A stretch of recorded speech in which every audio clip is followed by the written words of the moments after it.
Sir வணக்கம். வணக்கம் sir, பிரதமர் மோடி அவர்கள் 3 நாள் பயணமாக இலங்கை சென்று திரும்பி வந்திருக்காரு. இந்த பயணத்தை குறித்த பல்வேறு செய்திகள் தமிழக காலத்திலும் சரி, இந்திய காலத்திலும் பேசப்பட்டு வருது. இந்த பயணத்தின் பின்னணி என்ன சார்? பிரதமர் மோடி அவர்களோட இலங்கை பயணம் ரொம்ப முக்கியத்துவம் வாய்ந்த ஒரு பயணம். 7 MOU சைன் பண்ணியிருக்காங்க. அது போக பிரதமர் மோடிக்கு இலங்கையில் நல்ல ஒரு உற்சாகமான வரவேற்பும் அவருக்கு வழங்கப்பட்டிருக்கு. ஸோ இப்போ பிரதமர் மோடி அவர்களோட இந்த பயணம் பார்த்தோம்னா இலங்கைக்கு ரொம்ப பெனிஃபிஷியலான ஒரு பயணம். அவங்களுக்கு நிறையா விஷயங்கள் செய்து கொடுக்குறோம். ஒரு டிஃபென்ஸ் அக்ரிமெண்ட் சைன் பண்ணுறோம். அது போக வர்த்தகம் சார்ந்து பவர் சார்ந்து நிறையா அக்ரிமெண்ட்ஸ் சைன் பண்ணியிருக்கோம். ஏற்கனவே இந்தியாவை பொறுத்தளவில் இலங்கைக்கு நம்ம நிறையா விஷயங்கள் பண்ணி கொடுத்துருக்கோம். குறிப்பாக கோவிட் டைமில் பெரிய ஒரு எக்கனாமிக் கிரைசிஸ் இலங்கையில் இருந்தது. அந்த டைமில் இந்தியா அவங்களுக்கு பெரிய ஃபினான்ஷியல் அசிஸ்டன்ஸ் நம்ம கொடுத்தோம். கிராண்ட்ஸ் வழியாகவும் அப்புறம் கடன் வழியாகவும் நிறைய பெரிய ஃபினான்ஷியல் அசிஸ்டன்ஸ் நம்ம கொடுத்தோம். ஸோ இந்த விஷயங்கள்லாம் ரெகுலராக இந்தியா பண்ணிட்டு இருக்கோம். இப்போ முக்கியமான ஒரு கேள்வி என்னன்னா, இந்தியா எதுக்கு ஸ்ரீலங்காவுக்கு இவ்வளோ விஷயங்கள் செய்து கொடுக்கணும்? ஏன்னா ஸ்ரீலங்காவை பொறுத்தளவில் நம்ம மீனவர்கள் அவங்க சரியா நடக்கல. அது போக இப்போ நமக்கு ஒரு வருத்தம் என்னன்னா, கச்சத்தீவு அவங்க கையில் இருக்கு, அந்த வருத்தமும் இருக்கு. ஸோ இந்த விஷயங்கள்லாம் இருக்கும்போது இந்தியா ஏன் ஸ்ரீலங்காவுக்கு இவ்வளவு விஷயங்கள் செய்து கொடுக்கணும்? ஏன்னா எந்த நாடுமே இன்னொரு நாடுக்கு ஃப்ரீயா எதுவும் செஞ்சு கொடுக்க மாட்டாங்க. இப்போ நம்ம ஸ்ரீலங்காவுக்கு ஒரு விஷயம் செய்கிறோம்னா நமக்கு அவங்களோட தேவை இருக்கணும். ஹென்ரி கிசிஞ்சர் ரொம்ப அழகாக ஒரு விஷயத்தை சொல்லுவார்.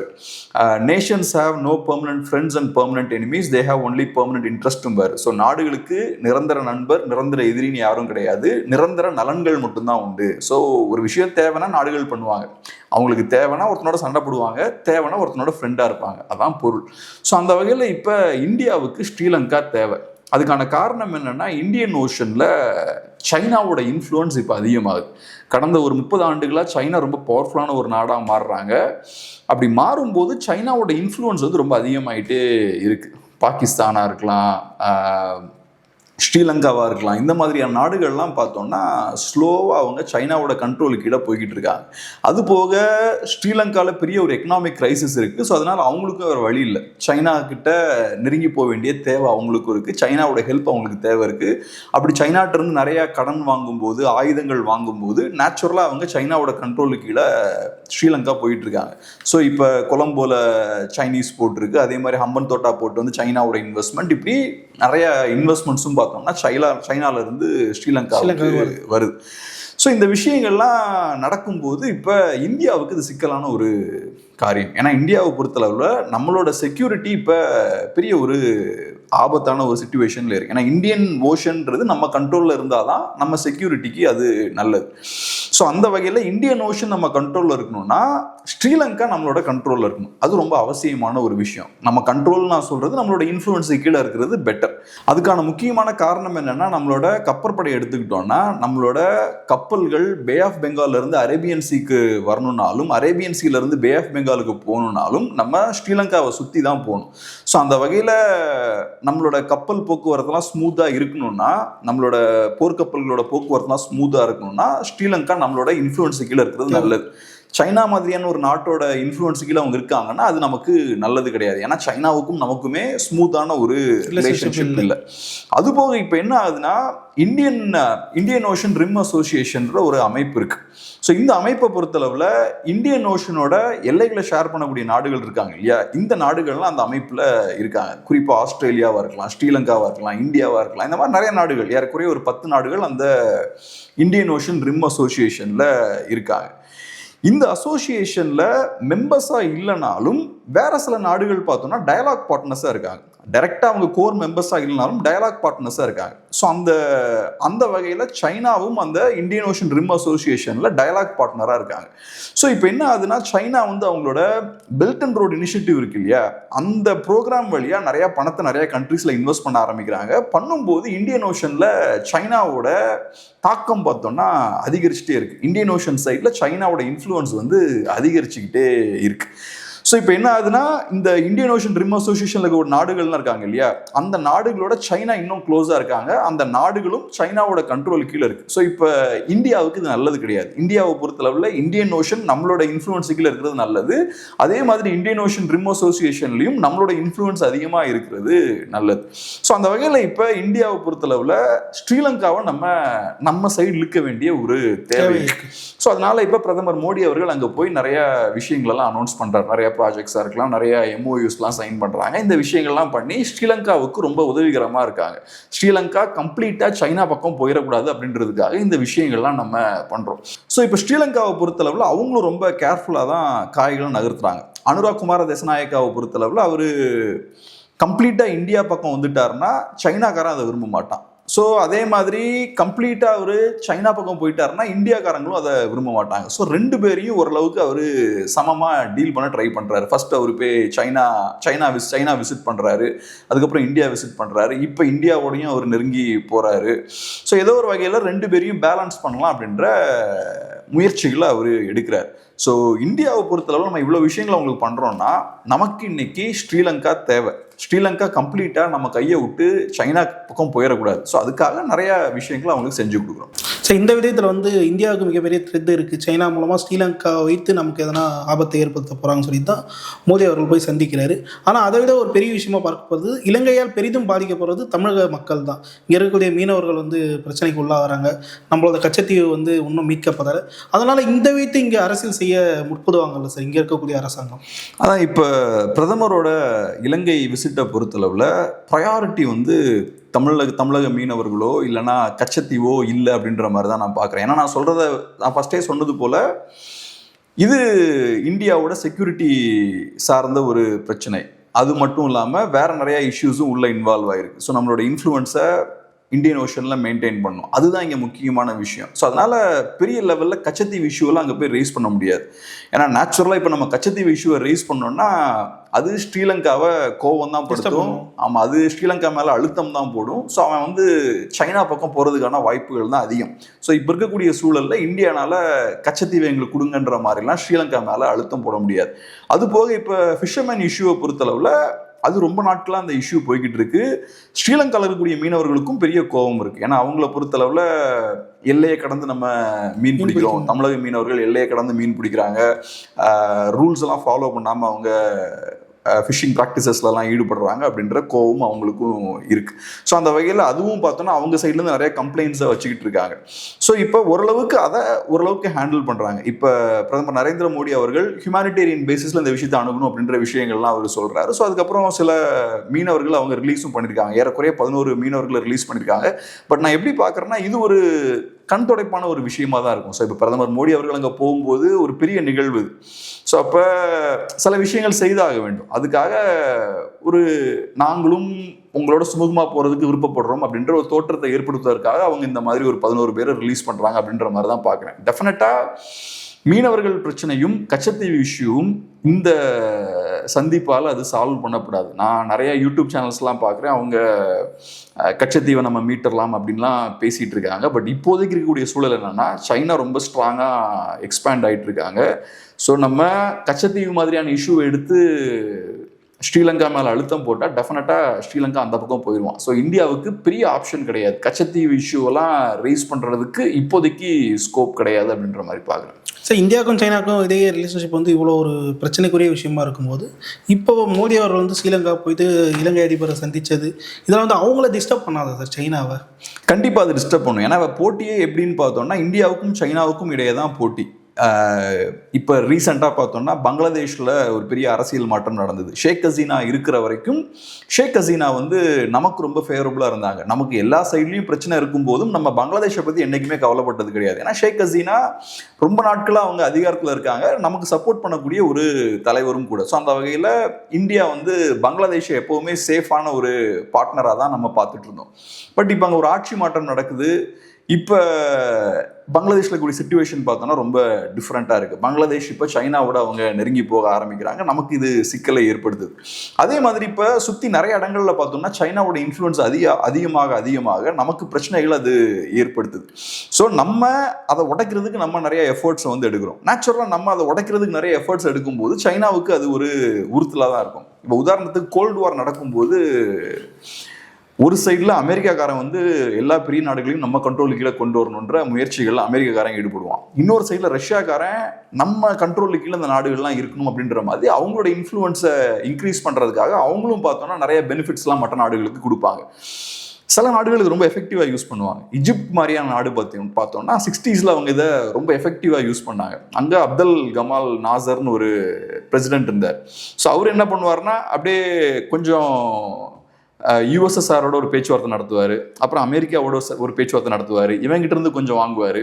அப்புறம் இவங்கிட்ட இருந்து கொஞ்சம் வாங்கும்போது அமெரிக்காரன் என்ன பார்ப்பான், என்ன பண்ணுவான், ஸோ அப்போ நம்ம அதை விட நிறையா கொடுக்கணும் ஈஜிப்டுக்கு, அப்போ தான் ஈஜிப்ட் நம்ம பக்கம் வருவான் அப்படின்னு சொல்லிட்டு இன்னும் நிறையா பெனிஃபிட்ஸை வந்து ஈஜிப்ட் கொடுப்பாங்க. அப்புறம் அதை ஓவர் கம் பண்ணுறதுக்காக யூஎஸ்எஸ்ஆர் நிறையா கொடுப்பாங்க. ஸோ இந்த மாதிரி ஒரு பாயிண்ட் வரைக்கும் நாசர் பார்த்தோம்னா இந்த 2 சூப்பர் பவரையும் வச்சு விளையாண்டார். அப்புறம் ஒரு பாயிண்ட்டுக்கு அப்புறம் அது ஒர்க் ஆகலை. பட் சொல்ல வரேன் இந்த மாதிரி. ஸோ இப்போ ஸ்ரீலங்காவும் அந்த மாதிரியான இடத்துல தான் இருக்காங்க. ஒரு சைடில் இந்தியா, இன்னொரு சைடில் சைனா, ஏஷியாவில் இருக்கக்கூடிய 2 பவர்ஃபுல்லான நாடுகள். ஸோ இப்போ இந்தியா என்ன யோசிக்கிறாங்க, சைனா கைக்கு அவன் போயிடக்கூடாது, ஸோ நம்ம முடிஞ்ச அளவுக்கு நிறைய பணத்தை அங்கே இன்வெஸ்ட் பண்ணுவோம். சைனாவும் அதே தான் பண்ணுறாங்க. அப்போ இந்தியாவை விட நம்ம இன்னும் பெட்டராக பண்ணுவோம். அவங்களுக்குள்ள ஒரு போட்டி நடக்குது. அதை யூஸ் பண்ணி இப்போ ஸ்ரீலங்கா கேம் ஆடிட்டு இருக்காங்க. சார், இந்த விடயத்தை தொடர்ந்து ராமேஸ்வரம் பாம்பன் ரயில் பாலம் திறக்க வந்த மோடி அவர்கள் வந்து ஒரு விஷயத்தை பதிவு பண்ணியிருக்காரு. தமிழகத்துலேருந்து எனக்கு நிறைய லெட்டர்ஸ்லாம் வருது. அது வந்து வார்த்தை எழுத்துக்கள் இங்கிலீஷில் இருந்தாலும் சரி, ஆனால் கீழே இருக்கக்கூடிய கையெழுத்தும் வந்து இங்கிலீஷில் இருக்குது. தமிழகத்துலேருந்து வரக்கூடிய லெட்டர்ஸில் கூட தமிழ் இல்லைன்ற மாதிரி ஒரு குற்றச்சாட்டை திமுக மீது வைக்கிறார். இது எப்படி சார் பார்க்குறீங்க? இப்போ எலெக்ஷன்ஸ் நெருங்கிட்டு இருக்கு, 26 தேர்தல் நெருங்கிக்கிட்டு இருக்கு. ஸோ இப்போ நாட்கள் நெருங்க சென்டர் வர்சஸ் ஸ்டேட் அப்படின்ற ஒரு நரேட்டிவை பில்ட் பண்ணணும் அப்படின்னு தான் பிஜேபியும் முயற்சி பண்ணுவாங்க, திமுகவும் முயற்சி பண்ணுவாங்க. திமுகவுக்கும் பாஜகவுக்கும் இடையே பெரிய ஒரு மோதல் போயிட்டு இருக்கு அப்படின்ற ஒரு நரேட்டிவை பில்ட் பண்ண 2 சைடும் முயற்சி பண்ணுறாங்க. ஸோ ஒரு சைடில் இப்போ மோடி அவர்களை பொறுத்தளவில் நீங்கள் சொன்ன இஷ்யூ அவர் ரேஸ் பண்ணுறாரு. லெட்டர்ஸ்லாம் கையெழுத்து போடும்போது தமிழில் போடாமல் ஆங்கிலத்தில் போடுறாங்க அப்படின்ற விஷயத்த சொல்கிறாரு. யாரோட பேரையும் மென்ஷன் பண்ணாமல் அந்த விஷயத்தை அவர் சொல்கிறார். ஸோ அவர் கிளியர் கட்டாக இங்கே இருக்கக்கூடிய திமுக அரசை அவர் விமர்சிக்கிறார். அதே மாதிரி டிஎம்கேவை பார்த்தோம்னா அவங்களும் இந்த மாதிரியான இஷ்யூஸ் எல்லாம் கையில் எடுக்கிறாங்க. ஒன்று டீலிமிட்டேஷனை கையில் எடுக்கிறாங்க, நிறைய விமர்சனங்கள் அதை ஒட்டி வைக்கிறாங்க. அதே போல நீட் இஷ்யூவும் கையில் எடுக்கிறாங்க. நம்ம ஏற்கனவே இன்னொரு இன்டர்வியூவில் டீட்டெயில்டாக பேசியிருந்தோம். திமுகவை பொறுத்தளவில் இப்போ அதிமுக பாஜக கூட்டணி ஃபைனலைஸ் ஆனனால இனி அவங்க என்ன பண்ணுவாங்கன்னா, பாஜகவுக்கும் அதிமுகவுக்கும் இடையே இருக்கக்கூடிய முரண்கள் இருக்கு இல்லையா, அந்த முரண்களை கூர்மைப்படுத்தக்கூடிய வேலைகளை திமுக பண்ண ஆரம்பிப்பாங்க. ஸோ இப்போ நீட் அப்படின்ற இஷ்யூவை எடுத்தோம்னா பாஜகவுக்கு ஒரு ஸ்டாண்ட் இருக்கு, அதிமுகவுக்கு ஒரு ஸ்டாண்ட் இருக்கு. அதிமுக நீட்டை வந்து ஏற்றுக்கல, பாஜக நீட் வேணும்னு சொல்றாங்க. ஸோ இப்போ திமுக அந்த இஷ்யூ எடுக்கிறாங்க. அந்த இஷ்யூ எடுத்து அவங்க அதிமுக மேல ப்ரெஷர் போடுறாங்க. அதிமுக கிட்ட முதல்வர் ஸ்டாலின் அவர்கள் என்ன கேட்கிறாருன்னா, நாளைக்கு நீங்கள் நீட் விலக்கு கிடைச்சாதான் பாஜகவோட அலைன்ஸ் வைப்போம் அப்படின்ற மாதிரி சொல்லுவீங்களா அப்படின்ற விஷயத்த ஸ்டாலின் அவர்கள் கேட்குறாரு. இதே விஷயத்தை தான் நம்ம போன இன்டர்வியூவில் பேசணும். ஸோ இப்போ அந்த இஷ்யூவை ஸ்ட்ராங்காக அவங்க ரேஸ் பண்ணுறாங்க. ஸோ திமுக இனிமேல் இப்போ இந்த அலைன்ஸ் கன்ஃபார்ம் ஆனனால அதிமுக பாஜக கட்சிகளுக்கிடையே இருக்கக்கூடிய இந்த முரண்களை டார்கெட் பண்ணி நிறைய இஷ்யூஸை கையில் எடுப்பாங்க. ஸோ அந்த வகையில் இதுவும் பண்ணுறாங்க. இந்த ஹோல் இஷ்யூவில் சிக்கல் யாருக்குன்னு பார்த்தோம்னா அதிமுகவுக்கு தான். ஏன்னா அதிமுகவை பொறுத்தளவில் நேஷனல் இஷ்யூஸை மையமாக வச்சு சென்டர் வர்சஸ் ஸ்டேட் அப்படின்ற நரேட்டிவ் இருக்க வரைக்கும் அது அதிமுகவுக்கு நல்லதில்லை. ஸோ அதிமுகவை பொறுத்தளவில் இந்த நரேட்டிவை அவங்க மாற்றணும். சென்டர் வர்சஸ் ஸ்டேட்ன்ற நரேட்டிவை மாற்றி லோக்கல் இஷ்யூஸை அதிமுக எப்போ கையில் எடுக்கிறாங்களோ, கையில் எடுத்து அதை ஒரு பேசு பொருள் ஆக்குறாங்களோ அப்போ தான் அவங்க திமுக மேலே ப்ரெஷர் பண்ண முடியும். ஏன்னா திமுகவை பொறுத்தளவில் பாஜக எதிர்த்து அரசியல் பண்ணுற வரைக்கும் அவங்களுக்கு எந்த பிரச்சனையுமே இல்லை, கம்ஃபர்டபுளாக அவங்க பண்ணிக்கிட்டே இருப்பாங்க. ஏகப்பட்ட இஷ்யூஸ் அவங்க ஈஸியாக கையில் எடுப்பாங்க. மும்மொழி கொள்கையாக இருக்கலாம், நியூ எஜுகேஷன் பாலிசியாக இருக்கலாம், டீலிமிட்டேஷனாக இருக்கலாம், ஏகப்பட்ட இஷ்யூஸ் கையில் இருக்குது. புதுசாக கூட அவங்களால நிறைய இஷ்யூஸ் எடுக்க முடியும். ஏதோ ஒன்று எடுத்து அவங்க அரசியல் பண்ணிக்கிட்டே இருப்பாங்க. அதிமுக இங்கே ஸ்டேட் இஷ்யூஸ் எடுக்கணும். இந்த 4 வருஷம் திமுக என்ன பண்ணியிருக்காங்க அப்படின்ற இஷ்யூஸை கையில் எடுத்து அரசியல் பண்ணால் மட்டும்தான் திமுகவை கவுண்டர் பண்ண முடியும். சென்டர் வர்சஸ் ஸ்டேட்னு மாற்றியாச்சுன்னா அது அட்வான்டேஜ் டிஎம்கே தான், அதிமுகவுக்கு சிக்கல். அது பிஜேபிக்கும் பலம் சேர்க்கும், திமுகவுக்கும் பலம் சேர்க்கும், அதிமுகவை அது பலவீனப்படுத்தும். ஆனால் சார், அதே ஒரு அதாவது பாஜக அதிமுக இடையே இருக்க முரண்பாடை வந்து திமுக யூஸ் பண்ணுறாங்கன்ற பட்சத்தில் திமுகவும் காங்கிரஸுக்கும் இடையே கூட நிறைய முரண்கள் இருக்குது. குறிப்பாக வந்து கச்சத்தீவு இஷ்யூலேயே வந்து இவர்கள் வந்து வேணுன்றாங்க, ஆனால் கொடுத்ததே வந்து காங்கிரஸாக தான் இருக்குன்ற பட்சத்தில் எடப்பாடி அவர்கள் இன்னொரு விஷயத்தையும் கையில் எடுத்துருக்கு. அவர் என்ன சொல்கிறாருன்னா, கர்நாடகாவில் வந்து தண்ணி வாங்கி கொடுக்கலன்னா காங்கிரஸ் கூட கூட்டணி கிடையாதுன்னு திமுகவில் சொல்ல முடியுமான்ற குற்றச்சாட்டை வந்து ஸ்டாலினை நோக்கி வைக்கிறாரு. இது எடுபடுமா சார்? கரெக்ட். இப்போ அவங்க டிஎம்கே கையில் எடுக்கக்கூடிய அதே ஸ்ட்ராட்டஜியை இப்போ அதிமுகவும் கையில் எடுக்கிறாங்க.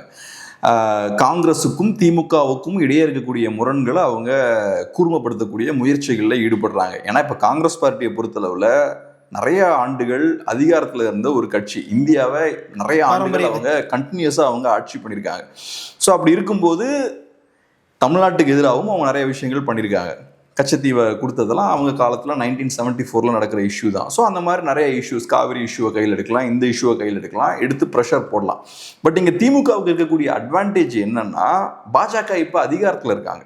ஸோ இப்போ பாஜக நினச்சாங்கன்னா நீட்டை ஸ்டாப் பண்ண முடியும். ஸோ இப்போ நீட்டை ஸ்டாப் பண்ணணும்னா பாஜக மேலே தான் நீங்கள் அழுத்தம் போடணும், காங்கிரஸ் மேலே போட முடியாது. காங்கிரஸை நீங்கள் பிளேம் பண்ணலாம், குற்றம் சாட்டலாம், காங்கிரஸ் நேற்று தப்புன்ட்டாங்கன்னு குற்றம் சாட்டலாம். ஆனால் இப்போ நீட்டை நீங்கள் ஸ்டாப் பண்ணணும்னா யார் மேலே அழுத்தம் போடணும்? கவர்மெண்ட் இப்போ பாஜக கையில் தான் இருக்குது. ஸோ அவங்க அழுத்தம் வந்து இப்போ அதிமுக மேலே போடுவாங்க. நீங்கள் பாஜக மேலே ப்ரெஷர் போடுங்க, பாஜக கவர்மெண்ட் மேலே ப்ரெஷர் போடுங்க அப்படின்ற மாதிரி சொல்லுவாங்க. பட் டெஃபினட்டாக இப்போ திமுக இந்த விஷயங்கள்லாம் கையில் எடுக்கிறது காங்கிரஸுக்கு இது பிரச்சனை தான். காங்கிரஸை பொறுத்தளவில் இந்த மாதிரி இஷ்யூஸ்லாம் இப்போ அதிமுக கையில் எடுத்து காங்கிரஸை டார்கெட் பண்ணுறாங்க. இது காங்கிரஸுக்கு சிக்கலை தான் டெஃபினட்டாக ஏற்படுத்தும். பட் இருந்தாலும் திமுக அதை பெருசாக பொருட்படுத்திக்க மாட்டாங்க. காங்கிரஸுக்கும் வேறு வழி கிடையாது, திமுகவோட அவங்க கண்டிப்பாக போய் ஒர்க் பண்ணி தான் ஆகணும். அதுதான் சார் கேட்கலாம் வந்தால், காங்கிரஸ் பவரில் இல்லாத கட்சி, அது மேலே வந்து இப்போது எடப்பாடி அவர் வந்து குற்றச்சாட்டு வச்சாலும் அது மக்கள் இதை எடுப்படுமா? பெருசாக எடுப்படாது. ஏன்னா காங்கிரஸ் வீக்காக இருக்கக்கூடிய பார்ட்டி. இப்போ ஒருத்தன் அதிகாரத்தோடு இருக்கும்போது நிறைய விஷயங்களை செய்யும்போது மக்களுக்கு அந்த கட்சி மேலே கோபம் வரும்.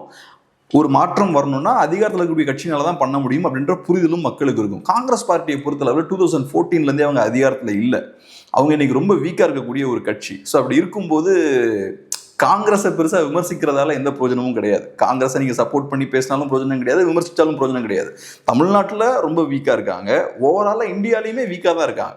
போன எலெக்ஷனில் எதிர்பார்த்ததை விட பெட்டராக பெர்ஃபார்ம் பண்ணியிருக்காங்க. பட் இருந்தாலும் காங்கிரஸ் பார்ட்டி ஓவராலாக வீக்காக தான் இருக்காங்க, அதிகாரத்தில் அவங்க இல்லை. ஸோ அப்படி இருக்கும்போது மக்களோட சென்டிமெண்ட்ஸ் வந்து பெருசாக ஒர்க் ஆகாது. நீங்கள் காங்கிரஸ் எடுக்கும்போது, பிஜேபி எடுக்கும்போது அது ஒர்க் ஆகிற அளவுக்கு காங்கிரஸை பேஸ் பண்ணி எடுக்கும்போது ஒர்க் ஆகாது. ஸோ இப்போ 2021 தேர்தலில் வந்து திமுக வெற்றி பெற்றதுக்கு இன்னொரு காரணமாக பார்க்கப்படுது பாஜக அதிமுக கூட்டணி. பாஜகவுக்கு தமிழகத்தில் இருக்கக்கூடிய எதிர்ப்பு வாக்குகளாக தான் திமுக வந்து அந்த வருஷம் ஆட்சிக்கு வந்தாங்க. திருப்பி 2026 தேர்தலில் அதிமுக பாஜக கூட்டணி அமைச்சால் அது திமுக தானே லாபம். ஏன் அந்த கூட்டணியை அமைவிடாமல் பார்ப்பதற்கான சில வேலைகளை திமுக செய்யுது? அதான் நீங்கள் சொல்கிற விஷயம் என்னன்னா, இப்போ பாஜகவும் அதிமுகவும் ஒரு அலைன்ஸ் ஃபார்ம் பண்ணாங்கன்னா அது திமுகவுக்கு தான் நல்லது.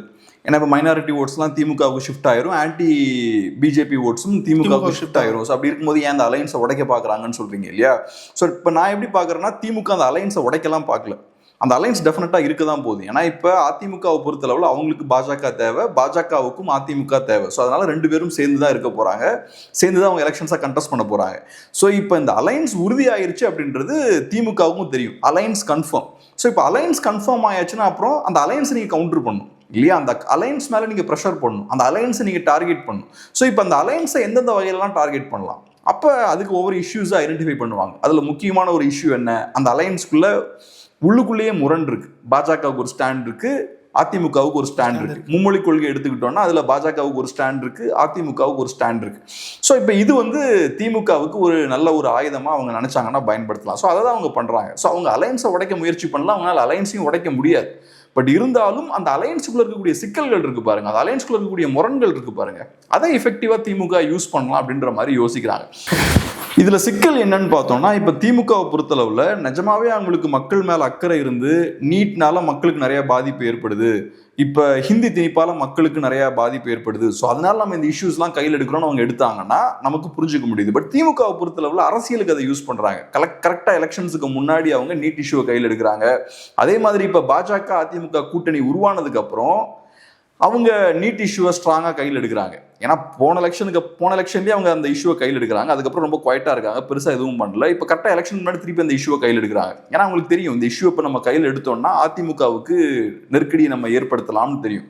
ஸோ அவங்களோட நோக்கம் என்னவா இருக்குன்னா, நீட் விலக்கு வாங்கணும் அப்படின்றது திமுகவோட நோக்கமா இல்லை, நீட்டை யூஸ் பண்ணி அதிமுகவுக்கு நம்ம பிரச்சனையை கொடுக்கணும் அப்படின்றதான் அவங்களோட நோக்கமா இருக்கு. இதுதான் சிக்கலா இருக்கு. ஸோ ஒவ்வொரு இஷ்யூவையும் உங்க வசதிக்கு ஏற்ற மாதிரி நீங்க யூஸ் பண்றீங்க. தமிழ் மக்களுக்கு நல்லது செய்யணும் அப்படின்றதுக்காக நீங்க இந்த இஷ்யூஸ்லாம் கையில் எடுக்க மாட்டேங்கிறீங்க, உங்களோட லாபத்துக்கு இந்த இஷ்யூஸ்லாம் யூஸ் பண்றீங்க.